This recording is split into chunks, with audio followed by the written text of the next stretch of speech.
Welcome back. तो friends, अभी की न्यूज है, भारत को बड़े भंडार मिल गए। मुझे पहले से पता है, बताओ मैं ठीक हूं या नहीं। वो यूरेनियम वाली न्यूज तो नहीं है? देखते हैं। तो वीडियो शुरू करते हैं। वीडियो शुरू करने से पहले अगर आप चैनल पर नए हो और आपने अभी तक सब्सक्राइब नहीं किया है तो जल्दी से पहले सब्सक्राइब के बटन और बेल आइकन को क्लिक कर लो ताकि आपको हमारे सारे न्यू वीडियोस के नोटिफिकेशन मिल जाए जैसे हम अपलोड करें। अगर आपको वीडियो पसंद आता है प्लीज लाइक एंड शेयर। चलिए शुरू करते हैं। मेरे को तो यही है कि कोई ऐसा भंडार मिला हो जिससे इलेक्ट्रिक व्हीकल्स में फायदा हो, मतलब कोई ऐसा मिला हो जिससे आप बैटरी बना पाए और इलेक्ट्रिक व्हीकल्स में तेजी आ पाए। मतलब लिथियम। हाँ, लिथियम आयन भी हो सकता है और भी कुछ हो सकते हैं, उस मगर टाइप का कुछ। ऐसी कोई टेक्नोलॉजी मिल जाए, क्योंकि आजकल के ज़माने में सबसे इम्पोर्टेंट जो है ये ऑयल की डिपेंडेंस से बाहर निकलना है। उसके लिए आपको बैटरी बनानी है, बैटरी के लिए आपको कोई ना कोई केमिकल चाहिए। अगर वैसा कुछ मिल जाए तो मज़ा आ जाएगा। चलो देखते हैं। वीडियो शुरू करते हैं। नमस्कार दोस्तों, स्वागत है आपका हिंदी नॉलेज शो में। तो दोस्तों, ये बात तो आप सभी लोग जानते हैं कि आज भारत तेल को लेकर दूसरे देशों पर बहुत निर्भर है, खास करके अरब देशों पर। और तेल का इस्तेमाल कहाँ होता है? हमारे कारों में, हमारी बाइक्स में, हमारे यहाँ पर जो ट्रक हैं। एक तरीके से पूरा ट्रांसपोर्ट सिस्टम ही तेल पर निर्भर है। लेकिन भविष्य में हम ये भी जानते हैं कि आने वाले 10 सालों के बाद ये सब कुछ खत्म होना शुरू हो जाएगा।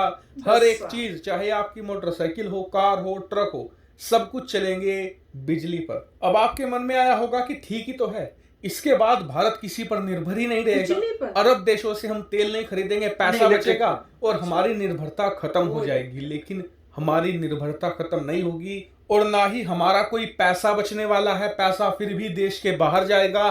बस हाँ, ये हो जाएगा कि हम अभी जो अरब देशों पर निर्भर हैं उसके बाद किसी और देश पर निर्भर हो जाएंगे। मैं ऐसा क्यों कह रहा हूं? दरअसल अब से 10-15 साल के बाद जब पेट्रोल डीजल की ट्रक कारें चलेंगी तो उनके लिए बिजली भी चाहिए होगी। अब बिजली आएगी कहां से? बिजली कोयले से तो बन नहीं सकती इतनी, और आने वाले समय में तो कोयले से बनने वाली बिजली ही खत्म हो जाएगी। तो फिर बिजली बनेगी कहां से? तो बिजली आएगी न्यूक्लियर पावर प्लांट से, यानी कि परमाणु से बिजली बनाई जाएगी। यूरेनियम का इस्तेमाल होगा। जी हाँ, आपने सही पहचाना, परमाणु बम वाला ही यूरेनियम। और यूरेनियम से ऊर्जा पैदा की जाएगी जिससे कि बिजली का निर्माण होगा और उस पर ही पूरा देश चलेगा आगे। और ये कोई ऐसी चीज नहीं है जो अब से 10 साल बाद होगी, ये अभी भारत में हो रही है। भारत में अब भी बड़े लेवल पर परमाणु बिजली पैदा की जाती है। इतना ही नहीं, भविष्य में भारत 10 और न्यूक्लियर पावर प्लांट तैयार कर रहा है, यानी कि इसकी शुरुआत तो ऑलरेडी हो चुकी है। तो अब आप खुद सोचिए कि जब न्यूक्लियर पावर प्लांट चलेंगे तो उसमें यूरेनियम की तो जरूरत पड़ेगी ही। यूरेनियम का इस्तेमाल होगा तभी बिजली पैदा होगी। यूरेनियम आएगा कहां से? तो दुनिया भर में यूरेनियम के 3-4 बड़े उत्पादक देश हैं, जैसे कि रूस, कनाडा, इसके अलावा अफ्रीका के कुछ देश। तो यानी कि भारत इन देशों पर निर्भर हो जाएगा बिजली के लिए। ये देश भारत को भविष्य में यूरेनियम देंगे तो ही हमारे यहाँ पर बिजली पैदा होगी। अब ये सुनकर आप कहेंगे कि ये तो वही बात हो गई, ढाक के 3 पात। हम अरब देशों से तेल ना खरीदे, उन्हें अपना डॉलर ना दे, उन पर निर्भर ना हो। इसी कारण से तो हम पेट्रोल डीजल से चलने वाले वाहन बंद कर रहे थे, बिजली से चलने वाले वाहनों पर जा रहे थे।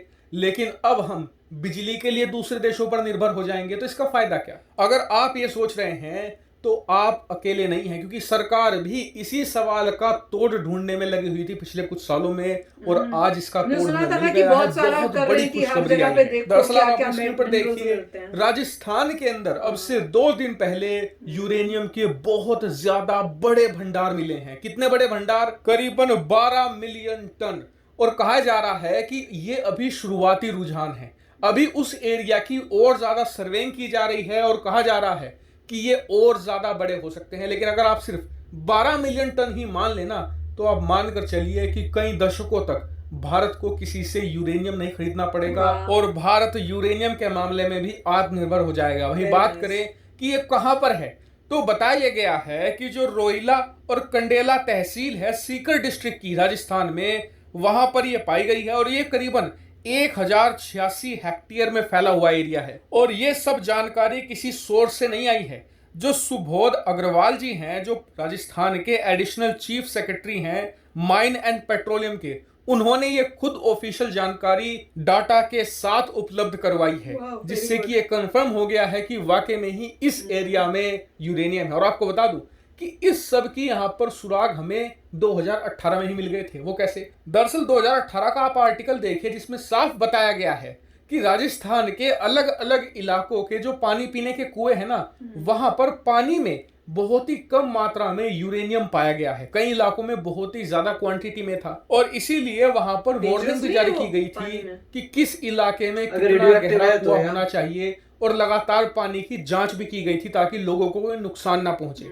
उसी समय से सर्वेइंग चल रही थी। इतना ही नहीं, हाल ही में एक मैप भी आया था, स्क्रीन पर आप देख सकते हैं, जिसमें बताया गया है कि राजस्थान के अंदर यूरेनियम के बहुत बड़े डिपॉजिट हैं। लगभग आधे से ज्यादा राजस्थान में यूरेनियम अलग अलग जगहों पर पाया जा रहा है। यानी कि हम अंदाजा लगा सकते हैं कि भविष्य में राजस्थान के अंदर हमें और ज्यादा यूरेनियम के डिपॉजिट मिल सकते हैं, जिसकी मदद से न सिर्फ हम यूरेनियम के मामले में आत्मनिर्भर बन सकते हैं बल्कि इसका भारी मात्रा में एक्सपोर्ट भी कर सकते हैं। इसके अलावा अब भारत को अपना यूरेनियम मिल गया है तो भारत इसका इस्तेमाल करके अपना जो परमाणु कार्यक्रम है उसे भी बहुत ज्यादा उन्नत कर सकता है, उसकी क्वालिटी और ज्यादा बढ़ा सकता है। क्योंकि जो खरीदा हुआ यूरेनियम होता है ना, उसके साथ आप कुछ एक्सपेरिमेंट नहीं कर सकते क्योंकि बेचने वाला देश आपसे पहले ही लिखवा लेता है कि इसका इस्तेमाल आप सिर्फ सिविलियन पर्पस के लिए करेंगे, मिलिट्री पर्पस के लिए नहीं करेंगे। ऐसे में अब भारत के हाथ खुल जाएंगे। तो यानी कि यकीनन ये भारत के लिए हर लिहाज से एक बहुत बड़ी खुशखबरी है। आपका इसके बारे में क्या मानना है कमेंट करके जरूर बताएगा। फिलहाल इस वीडियो में इतना ही। Thank you very much for watching video. तो फ्रेंड्स, न्यूज आने से पहले आपके थ्रू ही पहले ये सारी अच्छी जो है ना न्यूज हमें मिल जाती हैं। तो कमाल की है वैसे, देखो कि इतना सारा, मुझे लग रहा है जैसे पूरा राजस्थान ही यूरेनियम से भरा हुआ है। नहीं मतलब प्रोटेक्टेड तरीके से। जो भी रेडिएशन तो बहुत ही खतरनाक चीज है। तो और अच्छी बात यह है कि चलिए इलेक्ट्रिसिटी की प्रॉब्लम नहीं आएगी, मगर उस इलेक्ट्रिसिटी और इलेक्ट्रिक व्हीकल में फर्क है कि व्हीकल तो चलता बैटरी से है। उसके लिए आपको केमिकल चाहिए जो केमिकल एनर्जी से इलेक्ट्रिक पावर जनरेट करें। मगर एक प्रॉब्लम सॉल्व हो गई, वो इलेक्ट्रिसिटी की थी।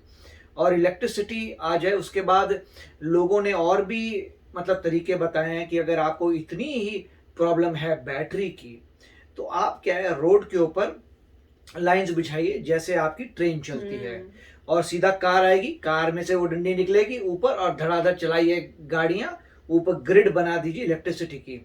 तो क्या टेक्नोलॉजी होती है तब देखा जाएगा। मगर एक ये भी है, पर ये बड़ी गंदी है, तारे होंगी। नहीं, ऊपर जो है एक ग्रिड है इलेक्ट्रिसिटी की, आप वहां से आपकी कार बैठेगी, ठक करेगी वहां, वो ठीक है, थोड़ा बहुत अजीब सा लगता है।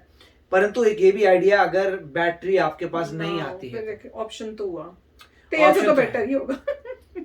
या अभी कोशिश कर रहे हैं कि जैसे वाईफाई इलेक्ट्रिसिटी चार्ज होती है तो वो भी पॉसिबिलिटी है। जैसे आजकल फोन्स हैं, आप पैड पे रख देते हैं, कोई तार कनेक्ट नहीं करते, वो चार्ज हो जाते हैं। सड़क को बना तो सिमिलरली ऐसी आपकी कार जा रही है, उसके ऊपर रिसेप्टर लगा हुआ है, ऊपर कुछ ऐसा करेंगे इलेक्ट्रिसिटी का ग्रिड और वो चार्ज होती रहेगी उससे। तो वो भी देखेंगे क्या होता, मतलब डंडी भी नहीं आनी पड़ेगी। मगर ये है कि यूरेनियम से फायदा बहुत होगा देश का, इट्स वेरी गुड। और राजस्थान जो है, अगर जो लोग राजस्थान में, वो सोच सकते हैं कि अमीर होने वाले हैं वो, अगर राजस्थान, मतलब पॉइंट ये है कि राजस्थान का स्टेट जो है अमीर हो जाएगा, उसमें बड़े सारे लोग आ जाएंगे, यूरेनियम माइनिंग होगी, यूरेनियम का जो भी करेंगे उसके सप्लाई करेंगे, तो जितना ये पैसा है स्टेट गवर्नमेंट को मिलेगा। होपफुली स्टेट गवर्नमेंट को मिल रहा है मतलब वो स्टेट ऊपर जाएगा, क्योंकि हर चीज इकोनॉमी पे डिटरमिनेट करती है।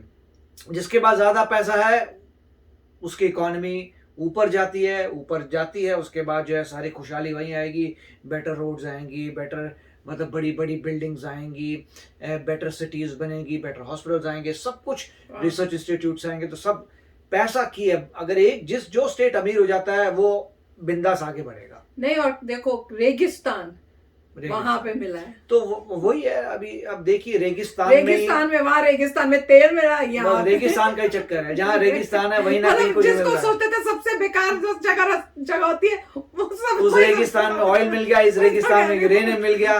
कमाल ही कमाल है यार, रेगिस्तान इज द बेस्ट। तो चलो फ्रेंड्स, चलते हैं, मिलेंगे नेक्स्ट वीडियो में बहुत ही जल्द। Till then take care and bye bye. तो अगर आप मेरे इस चैनल पे नए हो तो जल्दी से सब्सक्राइब के बटन को हिट करो और बेल आइकन को क्लिक करो ताकि आपको मेरा जब नया वीडियो मैं लगाऊं आपको उसके बारे में जल्दी से पता चल जाए।